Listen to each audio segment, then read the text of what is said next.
नमस्कार, स्वागत है आपका डॉक्टर साहिब में और मैं हूं आपके साथ सौम्या राठी। इस वक्त हम बैठे हैं बिहार के सबसे विश्वसनीय फिजिशियंस में से एक डॉक्टर राजीव रंजन के साथ और आज हम ये समझने की कोशिश करने वाले हैं कि डायबिटीज़ शरीर में और किन किन बीमारियों को जन्म दे सकता है। डॉक्टर साहब से हम सवाल जवाब का सिलसिला शुरू करें उसके पहले मैं आपसे कहना चाहूँगी कि अगर आपने अब तक चैनल को सब्सक्राइब नहीं किया है तो ज़रूर कर लें ताकि आने वाली और महत्वपूर्ण वीडियोस आप मिस ना करें। सबसे पहले डॉक्टर साहब नमस्कार, स्वागत है आपका।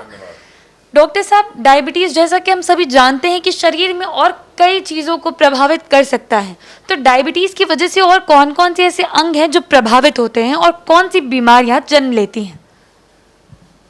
देखिए सौम्या जी, डायबिटीज जो खुद है जी, खुद मारक विद्या उसमें नहीं है, मारक शक्ति नहीं, वो नहीं मारेगा, लेकिन शरीर के सारे अंगों को जर्जर बना देगा, कृशकाय बना देगा, कमज़ोर कर देगा। कौन सा अंग ऐसा नहीं है जो उसे अछूता है? आप बाल से लेकर के पैर के नख तक कोई ऐसा सिस्टम नहीं है जिसको डायबिटीज छूता नहीं हो। कुछ को छूता है, कुछ को काटता है। तो काटने वाले अंगों में ये आपको अंधा बना सकता है, आंखों में रेटिनोपैथी इसको कहते हैं। ये आपके ब्रेन पर असर करेगा, आपको स्ट्रोक कर सकता है, नहीं लकवा मार सकता है।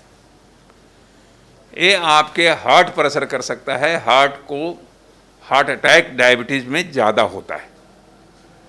डायबिटीज़ में ब्लड प्रेशर का भी इंसिडेंस ज़्यादा होता है। तो डायबिटीज़ में जो मैक्रोवेस्कुलर कॉम्प्लिकेशन कहते हैं उसमें हार्ट भी एक है। तो मस्तिष्क में, हार्ट में, आँखों में, किडनी जो आपका इतना महत्वपूर्ण अंग है, तो डायबिटिक नेफ्रोपैथी अगर एक बार किडनी को पकड़ लिया इसने तो फिर तो समझिए कि मुश्किलों के दौर आपके शुरू हो गए। तो डायबिटिक नेफ्रोपैथी के बाद तो आप समझ ही सकते हैं कि डायलिसिस है, ट्रांसप्लांटेशन, बहुत सारे विकल्प खुले हैं जो कि बहुत गंभीर विकल्प सब हैं। तो उससे बचाव करना है। नसों पर, जिसको ऑटोनोमिक न्यूरोपैथी कहते हैं, चाहे पेरिफेरल न्यूरोपैथी, कई देखे हो कि एम्पुटेशन हो गया, पैर काटना पड़ गया, गैंग्रीन हो गया, यानी पैर का जो आर्टरी में वहाँ खून जाना बंद हो गया, धमनियों में पैर काला पड़ गया, गैंग्रीन हो गया, उसको काटना पड़ जाता है। तो एम्पुटेशन भी डायबिटीज़ में का सबसे बड़ा एम्पुटेशन का स्रोत एक डायबिटीज़ है। और ऑटोनोमिक न्यूरोपैथी की वजह से मर्दों में नपुंसकता कॉमन है। 15 साल 20 साल के डायबिटीज़ में ये ऑटोनोमिक न्यूरोपैथी की वजह से यौन क्षमता का ह्रास बिल्कुल ख़त्म हो जाता है। तो ये सारी चीज़ें हैं जो आपको ऊपर से नीचे तक जाती है। तो ये सारी चीज़ों से, बाकी मैंने कहा कि ये सारे अंगों को करीब करीब छूता है, काटता है इन सबको। एक अहम सवाल ये रहेगा कि अगर मान लीजिए शरीर में अब समस्याएं होना शुरू हो गई हैं तो कैसे समझ में आएगा कि ये डायबिटीज़ की वजह से हो रही है, उनका इलाज किस तरीके से किया जाएगा?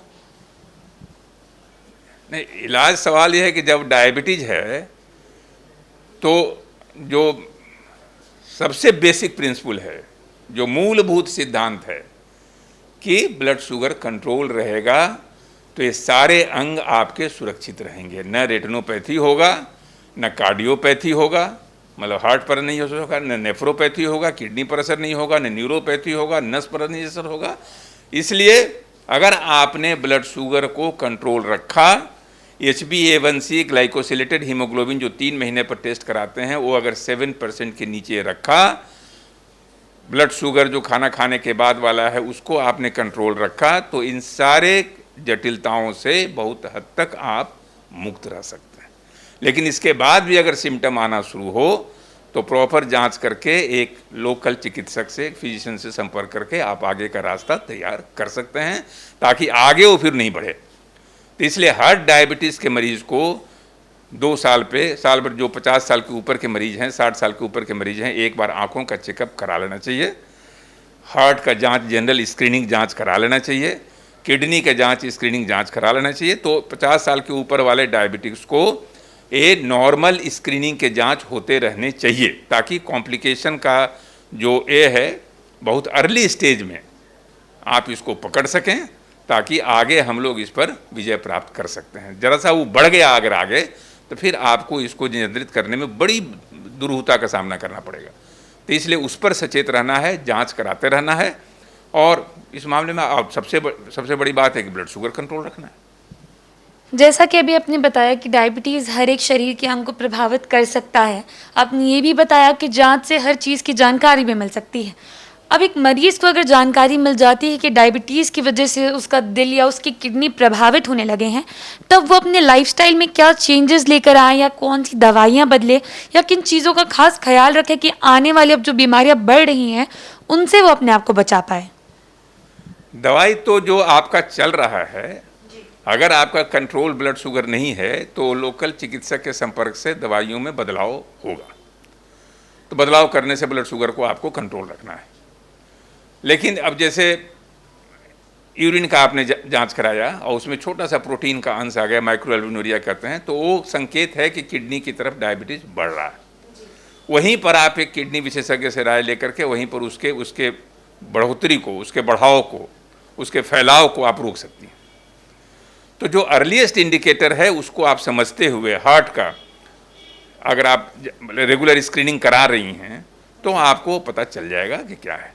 लेकिन बदलाव में बस वही है कि वज़न कंट्रोल रखना, डाइट पर ध्यान रखना, सवेरे का मॉर्निंग वॉक। मैं बार बार इस बात को रिपीट करता हूं क्योंकि कोई भी डायबिटीज़ का अध्याय इसके बिना अधूरा है कि आपने वज़न को नियंत्रित रखिए, रोज़ एक्सरसाइज कीजिए, अपने जीभ को बहुत ज़्यादा बहकने मत दीजिए, क्योंकि जीभ का बहकना सबसे खतरनाक चीज़ है। और ये बहकना आजकल आम हो गया है।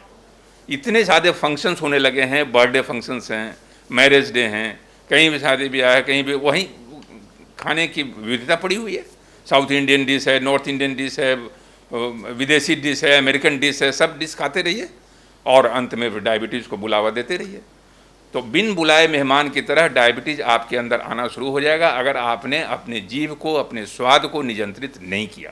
स्वाद को नियंत्रित करना, वजन को नियंत्रित करना, अपने आप को नियंत्रित करना, ये सबसे बड़ा मूल मंत्र है। तो देखा आपने कि डायबिटीज़ एक ऐसी बीमारी है जो खुद तो मारक क्षमता नहीं रखती है, मगर फिर भी आपके शरीर को इस तरीके से खोखला बना सकती है कि आपके हृदय से लेकर किडनी हर चीज़ इस तरीके से प्रभावित हो जाएगी कि आप कभी एक नॉर्मल जीवन शायद बिता ही ना पाएँ। इसीलिए ज़रूरी है कि जो डॉक्टर साहब बार बार हर वीडियो में हमें मूल मंत्र समझाते रहते हैं, जो मूलभूत मंत्र हैं, उनका पालन करें और अपनी सेहत को लेकर थोड़े ज़्यादा सचेत हो जाएं। बहुत जल्द मुलाकात होगी डॉक्टर साहिब के अगले एपिसोड में। तब तक के लिए अगर आप इस वीडियो को फेसबुक पर देख रहे हैं तो पेज को लाइक और शेयर ज़रूर करें। अगर आप इसे यूट्यूब पर देख रहे हैं तो चैनल को सब्सक्राइब करें। आप हमें कमेंट में ये भी बता सकते हैं कि डॉक्टर साहिब से आपके और क्या सवाल हैं। धन्यवाद।